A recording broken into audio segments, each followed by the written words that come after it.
So, ఇప్పుడు మనం వింటున్న డెడ్లియెస్ట్ క్యాన్సర్ యెస్. లేడీస్‌లో యెస్. Cervical cancer. మగవాళ్ళకి వచ్చిన హెచ్‌పివి వల్ల ట్రాన్స్‌ఫర్ అవుతుంది. ట్రాన్స్‌ఫర్ అయ్యే అవకాశాలుంటాయి. ఓకే. ఎందుకంటే హెచ్‌పివి అనేది మాక్సిమం చూసుకుంటే సెక్షువల్లీ ట్రాన్స్‌మిటెడ్ ఉంటుంది. మల్టిపుల్ పార్ట్నర్స్ కావచ్చు, లేకుంటే సింగిల్ పార్ట్నర్‌కి హెచ్‌పివి ఉండడం కావచ్చు. అందుకే ఇప్పుడు ఈ మధ్యన చూస్తే గనక హెచ్‌పివి వ్యాక్సినేషన్ గురించి మాట్లాడుతున్నాం. అవును. 9-14 ఇయర్స్ అమ్మాయిలకైతే, హ్మ్. లేదంటే అబ్బాయిలకైనా సేమ్ ఏజ్ గ్రూప్‌లో మనము 2 డోసెస్ ఏసేయొచ్చు. అదే అబ్బాయిలకు కూడా ఉంటుందా యాహ్! ఇది? అబ్బాయిలకు కూడా ఓకే. Same vaccine ఏసేయొచ్చు. హుహు.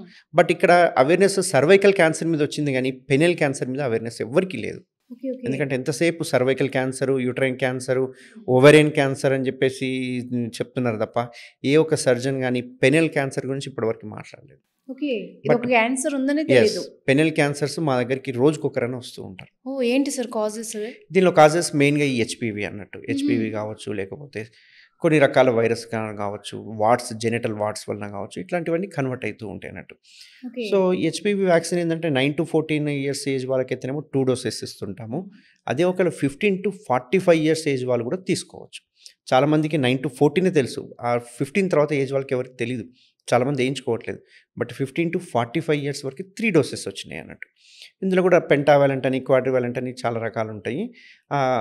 విరులెన్స్‌ని బట్టి మనము స్ట్రెయిన్స్‌ని బట్టి వ్యాక్సిన్ ఏస్తుంటాం. ఈ వ్యాక్సిన్ ఏయడం వల్ల ఏంది అంటే, వాళ్ళకి రాకపోవడమే కాక, అవతల పార్ట్నర్‌కి కూడా సోకే అవకాశాలు తక్కువుంటాయన్నట్టు.